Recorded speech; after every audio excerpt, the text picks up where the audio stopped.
Welcome to Kevjet the podcast. Stuart Reynolds, better known as Brittlestar. That's me. It's you. It's you. My God, we're talking about me, my favorite subject. We're recording. Fantastic. Thanks for having me. No, thanks for joining us. We are doing the run up to Canada Day London.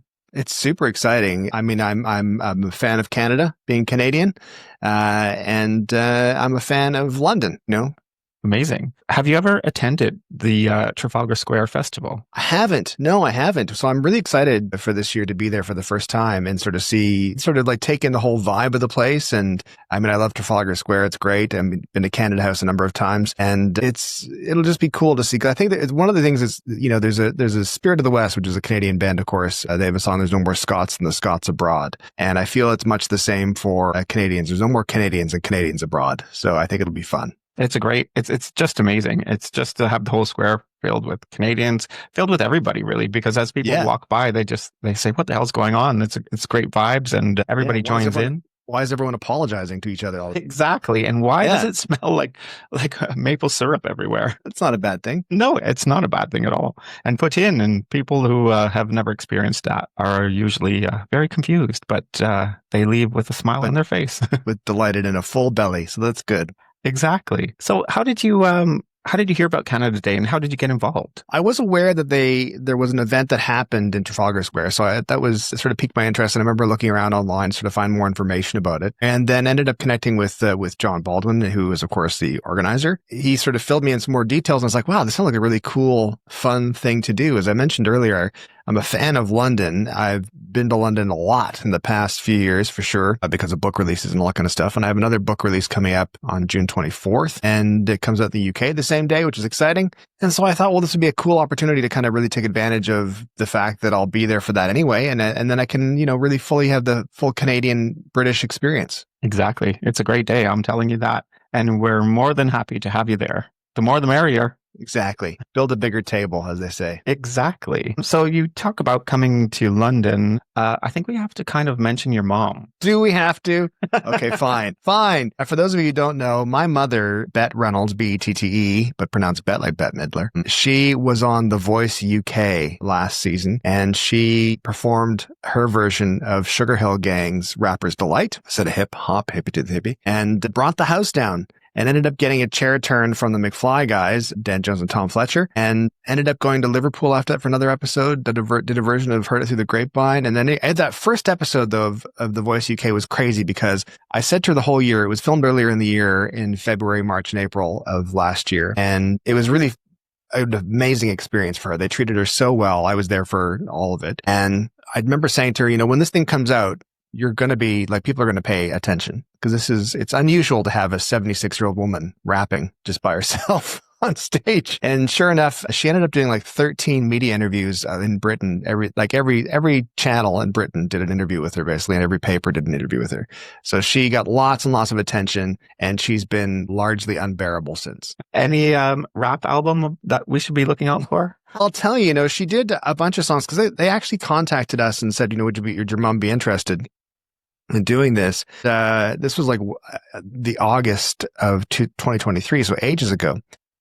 I wrote back right away, and I was like, I really appreciate you contacting us. My mom is my dad's full-time caregiver, my dad had Parkinson's and dementia, and she was his full-time caregiver. And so it's like, I don't think it's going to work out. Plus, we live in Canada, so it's probably not going to work out. I wrote that back and sent it off. And the next morning, I got a response right away saying, would you please ask her? And I said, okay, I guess I'll ask her. So I called my mom and I said, Mom, listen, this is really weird, but The Voice UK would like you to be on the show if you're interested in putting something together. Before I could say anything else, she said, absolutely. She just said yes to it right away. So it was great. It worked out. The timing was great. It was weird. It was perfect, but it was awesome.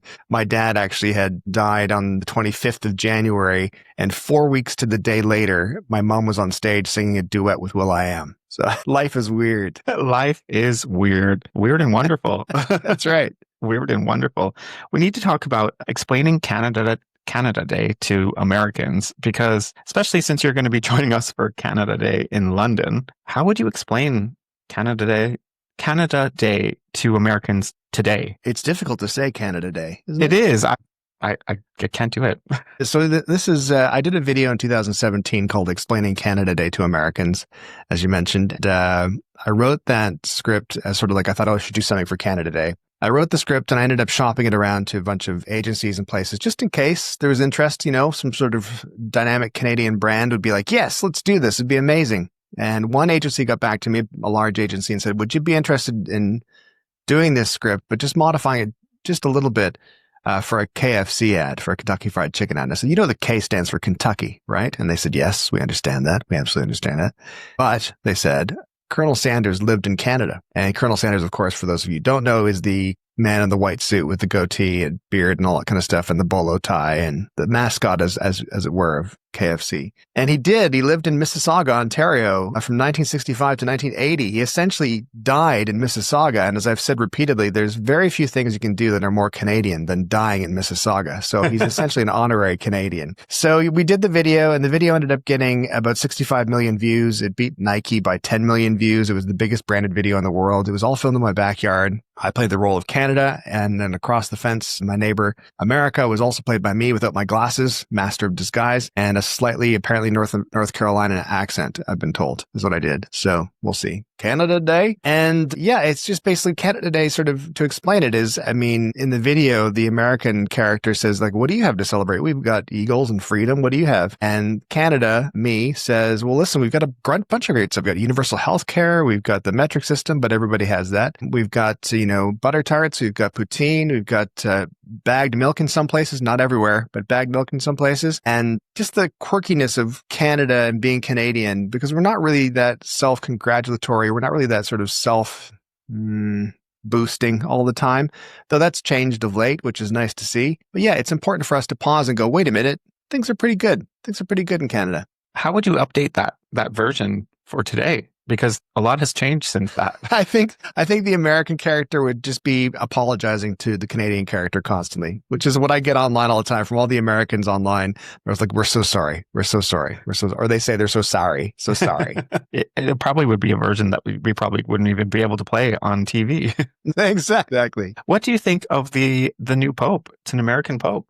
My favorite response to that was the Pope, which is very much the Bears, Chicago, of course. And I mean, Chicago is a great city. Chicago, what's interesting, trivia's sake, I did voiceovers like for radio ads for a long time. And Chicago was one of the biggest areas that would hire me, even though I had a Canadian accent, because it's not too far off a Chicago accent. So I think it'll be interesting to see. I think hopefully it does build some bridges. We'll see what happens. It's such a tumultuous time in U.S. politics and how that affects the world. It's not, I'm smiling right now for those of you who are listening, but I'm smiling through fear and terror. We all are. We get it. We get it. We totally get it. Let's go back to your book. Tell me about your book. Sure. So the book comes out on June 24th. It's called Lessons from Cats for Surviving Fascism. I was written just at the end of last year, and I was thinking to myself, there'd be something interesting to do about, I like Umberto Eco's book, How to Spot a Fascist, and reading Voltaire and all that kind of stuff, and thinking there's, a lot of what I do on social media is kind of political and news commentary stuff. It's very up to the minute, very sort of zeitgeist. If something happens that's newsworthy, I'll most likely do something, so a piece of content on it that's satirical, hopefully, kind of funny, but makes you think. And I thought there'd be potential to sort of look at cats, because I thought cats are these fluffy little resistance machines. They refuse to do what they're told. They are non-compliant. They have perfected the act of civil disobedience. I think they're one of the very few animals that have weaponized cleaning their own rectum. But it's just a weird little thing that I noticed where I thought, well, gosh, cats do a lot of stuff that maybe we could learn from. We could actually learn to sort of, to be resistors and to make sure we maintain our freedom and our independence and don't get suckered into someone else's game plan. And so it comes out on June 24th. Yeah, it's a hardcover. It's beautiful. It's in Britain, it's on Quercus Publishing. In the US and Canada, it's on Hachette and Central Publishing. And it's being translated to what's going to be sold in Italy, Germany, France, Russia, Brazil, Portugal, Spain. So it's going around.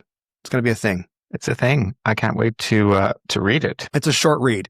Like me, I feel like having done social media content for the past 12 years as a full-time gig, my brain has been whittled away. My attention span has been whittled away. So it's a short read. It's about 60 pages. It'll take you about an hour. You'll be fine. You'll be good. Amazing. You'll enjoy it. Amazing. It can handle that. I was talking about that today, actually. We were talking about ads for things, and people just basically have the attention span for about 30 seconds when you're flicking through social media. Yeah, totally. And I think that there's lots of reasons for that, but the biggest reason I can think of for that is that there's a fear of missing out. There's that FOMO that the next thing that you see is going to be better than the thing you're watching currently, which is a terrible addiction to get into because the thing you're watching might be the best thing you're going to see forever.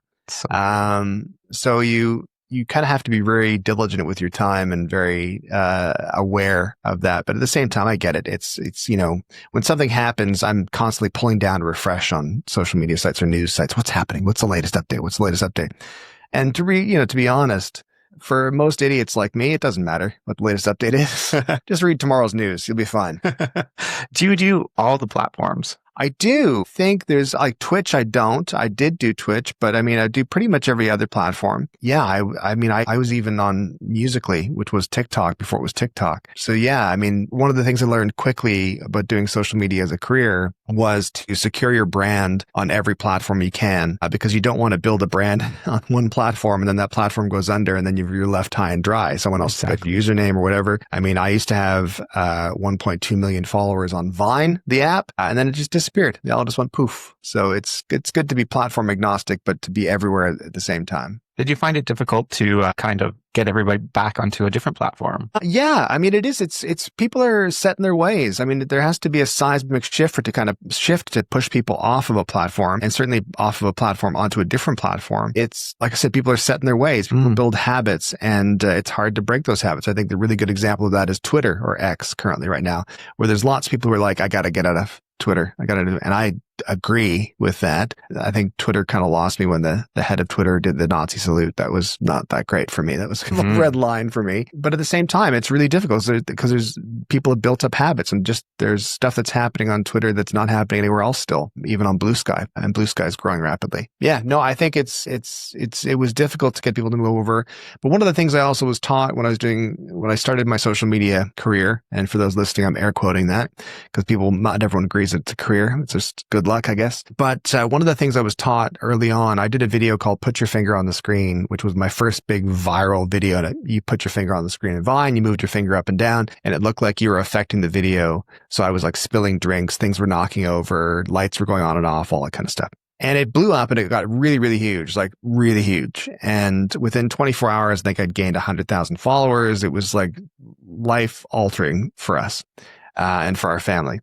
But it was being ripped off by news sites, and everybody else was like The Voice Australia ripped it off and did their own version of it without tagging or anything. And I remember being upset about that. And a friend of mine who also was in social media said, listen, as long as you're branding yourself, it doesn't matter. It's okay. As long as people can see that it's your face, then they're going to know your face next time your video pops up. And you're getting all that built-in branding stuff and built-in things. So that was part of my plan was, should Vine go down, should Facebook collapse or whatever, people at least remember my beautiful, beautiful face. Do you pay attention to numbers? Is that something you look at regularly? Yes and no. There's some platforms where I feel the numbers are more important than others. You kind of you can use the numbers to gauge people's interest if you're trying something new. But other places, because of algorithms, because people are seeing what the algorithm wants them to see, as opposed to they might follow you, but the algorithm might decide they don't want to see this next 7 videos you're making. And so places like TikTok, the numbers mean a little less. It's great when you have a big hit on TikTok. It's awesome when you get into the millions of views,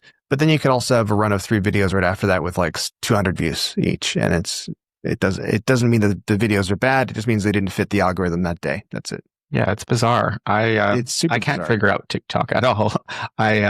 I play around with it, but again, the numbers don't make sense to me. No, they don't. I have 240,000 followers, and I'll have videos that sort of wallow in a couple thousand views, and then suddenly this one will take off for no apparent reason whatsoever. Yeah, I know. It's wild. It doesn't matter. It's People wild. Who follow me will say to me, do you still make videos? Yes, I still make videos. Tell me about your invite to the White House. Well, let's clarify, Kevjet. Let's clarify to the listeners that it was the Obamas who invited me, just to make sure. That's right. Confused. In fact, I mentioned this earlier to my mother-in-law. We were in the kitchen and she looked at me. She wasn't impressed. And then I said, it was the Obamas. And she went, oh, okay. Oh, okay. That's okay. Exactly. Yeah, that was back in 2016. Justin Trudeau had just been elected prime minister or head of the Liberal Party. So he was doing his his first state visit to Washington, and the White House invited me to come down because I was a Canadian content creator with a large U.S. audience. And it was great. I didn't get to go to the state dinner. I think that Ryan Reynolds and Mike Myers and all those people went to the state dinner, but I did not. I did get to stand outside, which was very exciting, but it was a great experience. I mean, I think one of the things that America does so well is that it promotes itself and it creates its own mythology really, really well. One of my favorite places anywhere is Washington, D.C. and the Smithsonian Museum, specifically the Museum of American History, is phenomenal. And they've got from the get-go, they believed their own hype. They knew the power of Hollywood there. They have when you go into one room in the Smithsonian Museum of American History and turn to your left, there's George Washington's blue suit, his outfit that he wore in all those paintings and stuff. And it's that's just there. Right from the get-go, someone was like, we should keep that. You sure we should keep that? Where are you going to put it? I don't know. Let's put it in a bag somewhere and we'll keep it till later. Don't worry. It'll be worth something. Trust me. I was thrilled to go. I was thrilled to be at the White House. It was very fun, and spent the day in the War Room in the Eisenhower Building, which is right next door to the White House on the same grounds. It is also, I believe, the War Room is now is Elon Musk's office. So things have changed. Things have changed. I'll let the listeners decide if it's for the better or worse. What's your favorite thing in Canada? Oh, wow. I like this. Pinball questioning is great because it keeps my mind agile. My favorite thing in Canada, I think it's a bit esoteric. It's a bit ephemeral. My favorite thing in Canada is the fact that we are a work in progress. Is that Canada, unlike the US, who have decided from the get-go, America is great, period. That's the end of that discussion as far as they're concerned. Canada is very much, what did we do wrong? How can we fix it? How can we make it better? Let's work for a better world for everybody for tomorrow. And I like that a lot. I like that idea of this notion that Canada is a work in progress as opposed to this finished, finite idea. It's no, if we can make things better, we're going to try to find a way to do that, which I like. I love that. Actually, I love that a lot. Yeah, I love that. That's a great answer. What's your favorite thing about traveling over here in the UK? Well, lots of things. I think one of the things I really enjoy, my family's from Scotland. So my mom and dad emigrated from Scotland in 1968. By that nature, I'm a British citizen as well. And one of the things I love about the UK in general is that there's incredible amounts of history. Canada is, indigenously is a very old land. Canada, as for lack of better terms, colonized country, is very young. So it's fascinating for me when you go, there's so much history, especially in London. I love in London, especially when you get to the one sort of downtown, sort of Trafalgar Square area and Westminster and all that kind of stuff. Everywhere you turn, it's well, this happened here. Well, let's go to where that happened. Oh, that's just 2 blocks down that way. Oh, let's go to where this is. Oh, that's just this. Whose house is this? Oh, that's this person's house. They live next door to this person. And then about 2 blocks this way, this other person lived. I love that so much because it feels like whenever I'm in London, it feels like I've become part of that history. And I'm not, it's not an egotistical, not in an egotistical way, though it can be probably assumed that I mean it that way. But that idea of it feels like being part of it and being there is amazing. For hundreds and hundreds of years, right up to pop culture. This past March and April, myself and my eldest son, Owen, were working on, he was producing, I was directing a podcast series, and we got to spend a week at Abbey Road Studios working on this podcast. So it was great. It was a phenomenal experience. And as I said to him at the time, I just love weaseling my way into the history books. Now I'm part of that hit. Somewhere somebody's got an index of who's been here and I'm on that list. That's great. It is great. It's amazing. I was going to ask you about that. Don't let it be. Yes, I did. So as part of the Abbey Road Studios thing, I came back and I thought I should write a little piece about being there because people were asking me what the experience was like. And I grew up with my mom and dad being very big Beatles fans. My dad saw the Beatles in 63 or 4 in Glasgow. So Abbey Road has it's a bit of a temple, a bit of a church as such. For pop culture and music and recording and all that kind of stuff. So I wrote a piece in my newsletter called Don't, in brackets, Let It Be. Featured a picture of my son Owen playing the piano in Studio 3 that was the piano used in A Day in the Life and other songs by the Beatles. And he's being filmed by Corey Marsh, who's our camera operator for the series in the UK. And the piece was just all about this idea of talk to a lot of people go, oh man, I wish I could do that. I wish I could do that, whatever it happens to be. And I've been really fortunate in that I've done lots of very exciting, very fun things, like going to the White House, working at Abbey Road Studios, being invited to the prime minister's office. Like I've done lots of cool stuff, and I make an effort to never take it for granted. And I often get asked by people, I wish they won't ask me, but they'll tell me, I wish I could do that. I wish I could do that. And my message in that essay was that find a way to do it. Like don't mess around and don't think it's going to somehow magically happen or be handed to you. You have to find a way, and you might end up doing the thing you want to do in a way you never thought you would. For example, I always thought to myself, I'd love to work at Abbey Road Studios, love to do some recording at Abbey Road Studios. When I was 16, did I envision doing a podcast, directing a podcast? I'm not even on the recording. Did I ever think that's not true? I do play drums in the intro theme. Yeah, I never thought I'd be doing it that way, but I found a way, and then suddenly I was there. And then to maximize that joy, I was there with my eldest son, which is phenomenal. Like how cool is that? So yeah, find a way. Don't let it be. Find a way. Exactly. What are you most looking forward to on Canada Day London in Trafalgar Square? I'm most looking forward to the atmosphere, the people who are in the UK, Canadians who are in the UK who are excited for a taste of home, whether that be an actual taste or just an atmospheric taste of home. And I think especially this year, it's a really important thing for us to be really proud and flying the Canadian flag, because it stands for, as I mentioned, it stands for making things better. It stands for learning from mistakes. It stands for not being afraid to confront our history, and at the same time confronting history and then fixing it, doing what we can to make it better. And that's the amount of Canadian pride I think that people have this year and should have all the time is immense. So I think I'm looking forward to that. Just that general good time atmosphere. It's definitely going to be there waiting for you. That's for sure. It's a great time. Great. It's Amazing. a great time. We're very welcoming people, aren't we? That's exactly it. Exactly. Let's move into Kevjet's quick fire questions. Righty. Let's start with. Do I have to quick fire answer them as well? Well, when it's edited, it sounds that way. Okay. Good. Awesome. Make me sound cool. Alrighty. How many time zones does Canada have? 5. 6. Damn it. Newfoundland. Always. It's always the Newfies. How many oceans surround Canada? 3. Do you know what they are? The Pacific, the Arctic, and the Atlantic. Yeah. Bing. Yeah. What flavor of pizza was invented in Canada? Easy peasy. Hawaiian. There you go. What is the official food of Halifax, Nova Scotia? Doner kebabs. It is. That was quick. What is your favorite word? Sorry. It has to be. It has to be. I refer to sorry as the Canadian aloha. It has so many meanings. You can end a conversation with it. You can start a conversation with it. It's nice. It is. It's nice. I'm sorry I asked. Describe your style in one word. Style. Word. Oh my God. I'm trying to think of a reference here. I'll try to think of 2 references that'll make sense to people. A dad unsupervised in winters. That's my one. And then I'll modify that to, God, I don't even know what the shops are in Britain anymore. What's an equivalent? Is there like TJ Maxx? Yeah, we have TK Okay. Maxx. TK Maxx, right? Sorry. Then I would say my style is a dad left unsupervised in TK Maxx. That's not bad. You could have No, said that's not something bad. worse. Yeah.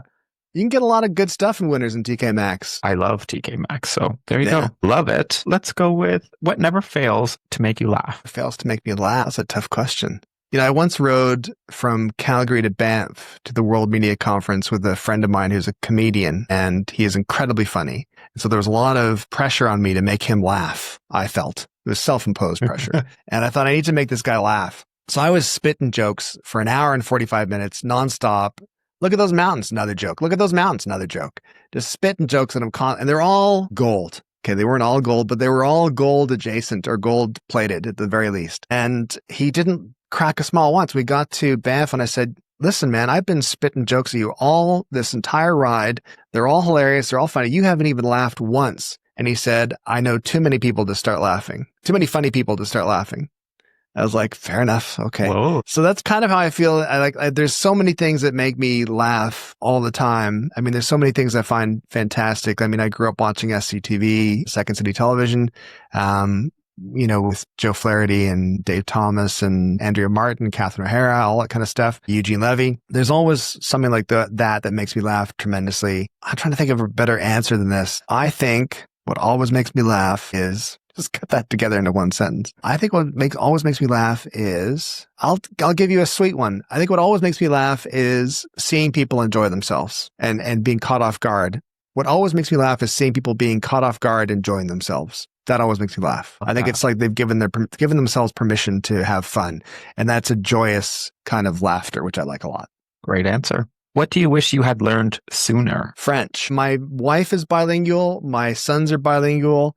And my son and our youngest son, Gregor, and I did a project for the National Payroll Institute last year where we traveled across Canada, and he did all the French territories, French lands. It's a terrible way to say that. Quebec is what I'm trying to say. Quebec, New Brunswick type stuff. He did all of that entirely in French, and I was so jealous to do that. And I'm Duolingoing to see if I can catch up.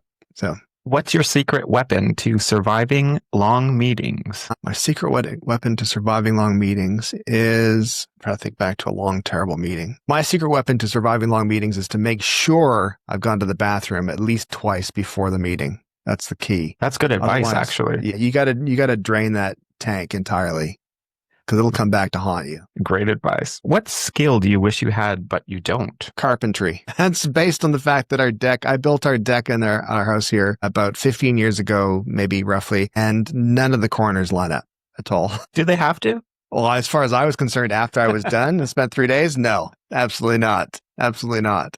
But it's being professionally rebuilt soon this summer, so that's good. And a good segue, it's Canada Day segue. Have you ever heard of John Baldwin? Yes, I've not so much heard of him. I've been warned of him. Just sort of, passing conversations like look out, don't commit, don't talk to, don't let that guy hang onto your wallet, that type of stuff. Yeah, all valid, all valid. Can you recall a particular memorable moment of John Baldwin? I think whenever I think of John Baldwin, what I always think about is how I paid for dinner when him and I had dinner. There could be a theme here. I'm going to have to rethink my dinner plans with him next week. Just be careful. Just go to the washroom. This is one of those times you don't go to the washroom first. You just arrive fully loaded and then enjoy your meal and then excuse yourself to the washroom. Map it out. I'm definitely going to do that. I'm definitely going to do that. It's best. It's best. If someone were to carry on his legacy, how godly would they have to be? And I just have to note that he actually sent that question in himself. He did. And I do want to note that it was a typo. How gaudy is the actual word he was thinking of. And I think that's being unfair. He's being unfair to himself. I've seen gaudier people. Not a lot, but definitely one or two in my travels in my entire life. Yeah, I don't think his suit will be hung up in a museum somewhere. You don't know for what reason, though. So maybe we'll see. This is the truth. What's something surprisingly or unexpected about John? What's surprising or unexpected about John is that he's punching way above his league when you see his partner, like way above his league. Like preach. Yeah, it's like a charity case situation. It's not nice. We love you, Carla. And last but not least, how do you think Canada Day London would be different without John's involvement? I feel that Canada Day London's event would be different without John. How it would be different with John? Let's see. I would say probably happier, more joyous, less focus on John and more focus on Canada. But there's no way to tell because the two are inseparable. 100% agree. Thanks, Stuart. I loved our conversation. Thank you. I appreciate it. Thanks for having me again. I can't wait to meet you on June 28th in Trafalgar Square. Exciting. I'll bring sunscreen. Can't wait.